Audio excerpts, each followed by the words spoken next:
A group of almost 40 North State residents just returned from the trip of a lifetime to Alaska. We left our homes from Oroville to Chico and from Red Bluff to Anderson, Redding, and Fall River Mills. Most had never met before, but by the end of our 12-day journey, we had all made friends for life. We begin our story in Vancouver, British Columbia, where we boarded our cruise ship for the last frontier. Welcome aboard the MS Volendam, a 1,400-passenger ship. The three-night cruise took us through the Inside Passage. Along the waterway, we enjoyed the snow-capped mountains, forests, and hundreds of islands, along with the swimming pools and the entertainment. Our first stop, Juneau, Alaska's capital. It can only be reached by boat or plane, while some took a seaplane ride to see the spectacular views from above. Others stayed on land, making time for lunch at the famous Red Dog Saloon. That dates back to the heyday of Juneau's glorious mining era. The next stop, Skagway. Rich with history, the town itself has a population of just 800 during the winter months. There are 21 hours of sun in the summer here and 21 hours of darkness during winter. We jumped onto the White Pass and Yukon Route Railway in Skagway. The narrow gauge train ride took us along the path of the legendary Klondike gold seekers. There were panoramic views of cascading waterfalls and the largest rainforest in the U.S. Our journey then took us down the Alaskan Highway, constructed during World War II as a military route linking Alaska to the lower 48.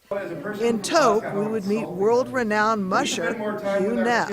He's done 32 1,000-mile races, including the Iditarod, and he is winner of the 2016 Yukon Quest. What do you enjoy most about mushing?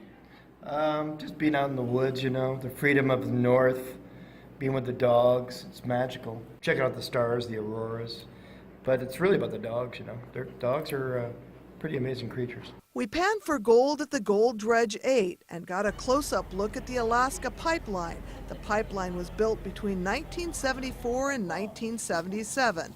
After the 1973 oil crisis in the U.S.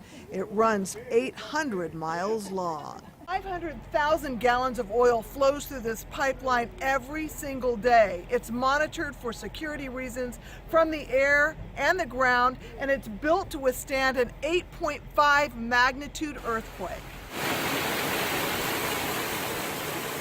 While in Fairbanks, we caught a ride on the riverboat Discovery sternwheeler on the Chena River. One of the highlights on this journey for me, a guided all-day tour through Denali National Park and Preserve, one of the last intact ecosystems in the world. We saw several grizzly bears, a mama bear, and 2 cubs stopped our bus as we waited for one of the cubs to finish a nap in the roadway. We saw a boatload of caribou, and on this day, June 20th, we were blessed. The clouds parted just long enough for us to get a rare look at Denali, the highest mountain peak in North America.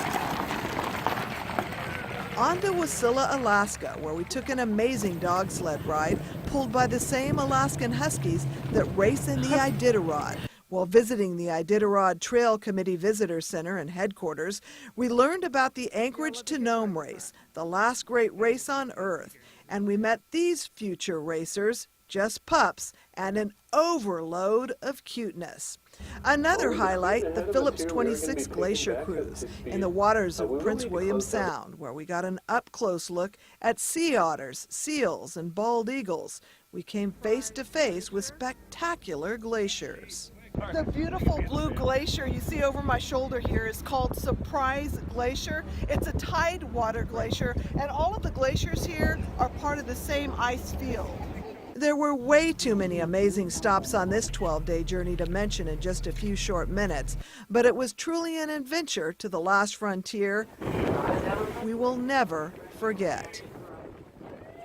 In the end, we had traveled more than 7,000 miles together. It was beautiful and exciting and exhausting, a trip to see a slice of America, Alaska, a trip we will treasure. A special thank you to the North Staters who shared their vacation with me and holiday vacations, and a thank you goes out to Rick Carhart for helping me edit this project.